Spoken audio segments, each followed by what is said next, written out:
You bring the other side of the story, let them, but of course they won't do that. They never bother to respond to this.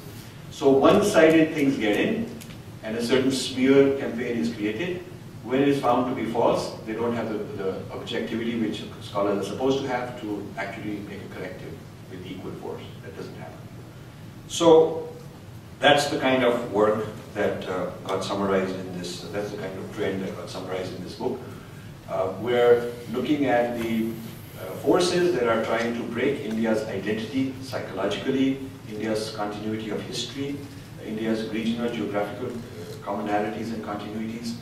And these forces are in America, in Europe, and in India. All these places. Some of them are church-based, some of them are secular left-wing think tanks who think they're doing human rights work. Some are government agencies, some are academic scholars, and some are just freelancers who are making a quick buck because there's money to be, you can get grants for this kind of work. Yeah. And one of the things we discovered is that in the United States, the American left fights the right. That's why they polarize. The left is always critical of the right of center people. But in India, they're collaborating because they have a common enemy. It's a very interesting thing. So a lot of people I've named in this book are leftists in the United States, Indian leftists working in the United States, who have NGO links in India, or they link with some such organization that is considered to be a problem by me in this book. And they are at the same time positioning themselves for their credibility as a leftist. They are positioning themselves by always criticizing the Christian right in the United States. But the projects they're doing in India are often in alignment with Indian Christianity. So the left and right come together in India while they're separate, competing, conflicting nexuses overseas. Very interesting. Also, there's a Islam versus Christianity clash going on. But in many parts of India, they're working together. Another interesting thing. Yeah. So you'll find Christians working with Maoists. Contradiction in the West, but in India they're working together. Maoists working with ISI type linked people or Islamic forces. So they have a common enemy, therefore they're collaborating. So one of the things the book does is it puts the spotlight on this issue, and by naming the people in the US or Europe who are involved, it puts them on the defensive. Because now they're hypocrites. It shows they're hypocrites because right here they're claiming to be Marxists and leftists and they're attacking the Christian right, but they're actually being co-opted by the same Christian right to do the dirty work in India. A lot of the dirty work on behalf of the church is being done by left-wing NGO type people in India. I got a letter from one of them, very defensive and very bit scared, and he wanted to make sure that I'm not coming after him and all that, but I've already named him enough in the book. So the purpose is to heighten awareness about this sort of hypocrisy, which continues. So this kind of work continued since many years during the past decade, and then I decided that I need, in order to organize all this, I should focus on some aspect because of thousands of pages and get me a co-author, and that's when I got Arvindan, my co-author, on board, and he started working for me on this project. Initially not as a co-author, but later I made him a co-author, but initially as somebody who would go track down various leads. I would send him, this organization from the US is sending money there to go find out what they're doing. And he also translated their pamphlets, and he could record things and tell me what they're up to. So he was data gathering and researcher and fact finder, and then he, gradually, I felt he's on the same wavelength, and I need younger people to take over my work. So we agreed that he'd be a co-author, and also then he can continue with this even beyond the book.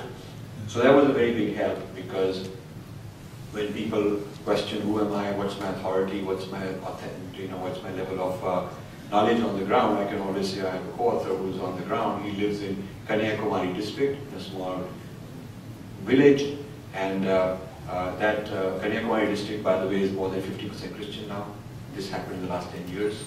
It's a very sacred Hindu place, but it is more than 50% Christian. So the stories we're telling you are not based on some guy sitting and Googling. These are on the ground data that we gather, facts that we can substantiate and we can defend. So one of the outcomes, one of the conclusions that we've reached is that a lot of minorities in India should not be called minorities anymore, because they are really a branch office of a majority, global majority. So for instance, if you look at McDonald's as a global entity, it's not a minority business, it's a huge business. But if one little restaurant is running in India somewhere, it may have only 20 employees. And if you did not know that it is part of this big global McDonald's, if you thought it's independent, then you may think it's minority. But since you know that this is, they get their money, they get their strategy, their products, their lobbying, their legal help, their marketing help from this global entity, you don't think it's a minority enterprise, even though it has only 20 employees. If you use the same argument, the Baptist church as an example, or any of the big churches, are a huge global, like McDonald's kind of enterprise. And every Baptist church in Nagaland is like a McDonald's outlet. So you cannot really classify them as a minority, because they are part of a global majority. And they are not the people who lack resources or lack sophistication. In fact, they are the ones who got the resources more than Hindus in the global forums. They are the ones who lobby all over the world, and they have lawyers, and they have people who go to UN and US Congress. They are well represented. Their side of the story is more than well represented. So in terms of power or numbers or money, they're not a minority. So we are challenging that, the book is challenging that we should re-examine the definition of who is a minority. And just numerical minority alone within the Indian context does not qualify in my book, because if we live in an age of globalization, and the whole worldwide enterprise has to be evaluated and either given, even though we should say the Baptist church all over the world is a minority enterprise. We have to either do that, or they're not a minority enterprise, which means all their assets, all their presence has to be treated as not a minority. So in this way we have several challenges, and those of you who've gone to the website www.breakingindia.com, we have something called 6 challenges or 6 provocations or something. This minority business is one of those 6, so you can read that. I also would urge you to go there and look at the videos. We have several events, like this event we edited and put up the video. So we've done this. I had a debate with a Christian pastor at Princeton University, Reverend Thompson, from the Methodist Church. He's from Tamil Nadu. They thought that, okay, they asked me, do you want to have a neutral discussant, an opposing discussant, or just the floor to yourself? I said, I'd love to have an opposing discussant. And so they figured, they took a wife, and they thought, what could be better than a Christian, pastor, Indian, from Tamil Nadu? Wow. So they selected him. And you can see for yourself when you watch the video what happened. It's a lot of fun. So I want to make clear that this book and my position is not anti-Christian or pro-Hindu. It's not a Hindu versus Christian issue. It's pro-India. It's more about the country and its civilization. And it looks at hostile forces elsewhere that are trying to appropriate minorities in India and undermine India's unity and integrity, whoever these hostile forces may happen to be. Yeah? So that is the purpose of this. And I found that a reaction, there's some interesting reactions to this book I will tell you about, and then we throw it open for questions. One of the interesting reactions is that a lot of American Christians who are sort of liberal, open-minded, free-thinking, and not sort of, very radical kind of fundamentalist, they actually sympathize with what I'm saying, and they don't want Christianity as they understand it to be doing these things. They're embarrassed. I have Christian friends who come to me and say, we'll stop giving this money to World Vision or here, there, wherever we're giving, because we have no idea they're doing these kind of things. And now that we know what they're doing, this is not good Christianity. This is not our idea of Christianity. We don't think Christianity should be doing all this. So that's an interesting point.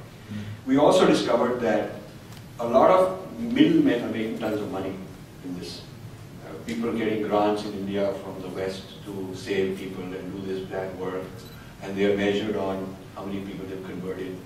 So they go and twist somebody's arm and do whatever it takes to get somebody's signature that he's converted. Some of that's sham also. So a lot of corruption goes on, and a lot of people driving around in BMWs in rural India who getting their money from here and claiming to be sort of helping the poor. So there's a corruption of this flow. Swami Dayananda Saraswati said that's very good for us, because it means that all that money is not really being used for conversion because it's being siphoned off. So Indian corruption has a good thing also about it. If our opponents are corrupt, then they're not effectively using all their funding where they intend to. Also pointed out is that there's a Christian caste system in India. It's not only a Hindu problem, it's also a Christian problem. And there's an Islamic caste system, the Ashraf and Ajlaf and Azlaf, they're an Islamic caste system. Sikhs have a caste system also. So it's not appropriate to say Hinduism equals caste and conversion to Christianity equals solution. It's not Hindu problem, Christian solution, that doesn't work. There's a lot of information we have on that issue. And there's also Christian churches are segregated right here in the United States. So before one can wag one's finger and say, we're going to solve your problem, the point is we got the problem here. Hispanics have different churches, blacks have different churches, whites have different churches, and Koreans have different churches, Indians have different churches, and Malayali Indians, Christians, different churches than Andhra Indian, Telugu churches. This is very true.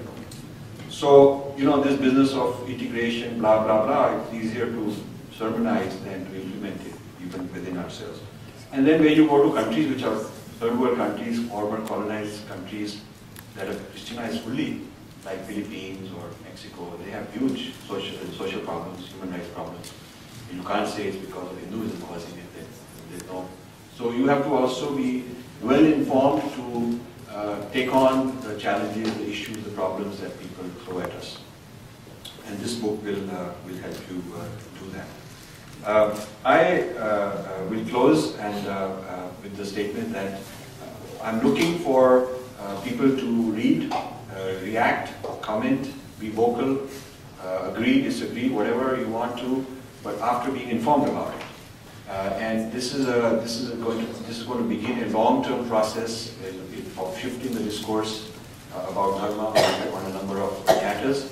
And those of you who would like to be, I would like to request everybody's email address. So if you can write down your email address, because I like to put you on my list. I write a lot on Huffington Post and various other places I'm writing, and I'm writing books and giving talks. I like to keep you informed of what I do, so I would love to get in touch with you. And if there are people who are interested in, people often say, how can we help? If there are people of that kind, I have a lot of work we need done. Would love to have any help. Thank you so much.